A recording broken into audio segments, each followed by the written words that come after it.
How to turn off voicemail on your iPhone. If you're traveling out of country or just don't want your voicemail to be working, just use these simple tricks. Firstly, tap on Settings. Now scroll down on your screen and find the app called Phone. Tap on it.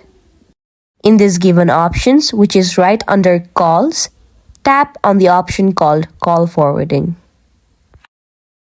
Here, you can turn the call forwarding on by toggling it on. In this way, you can turn your voicemail off.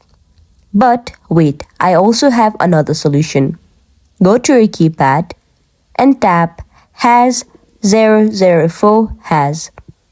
It will now deactivate all of your settings that will automatically turn your voicemail off. If you found my video helpful, make sure to give big thumbs up and subscribe to our channel. Thank you.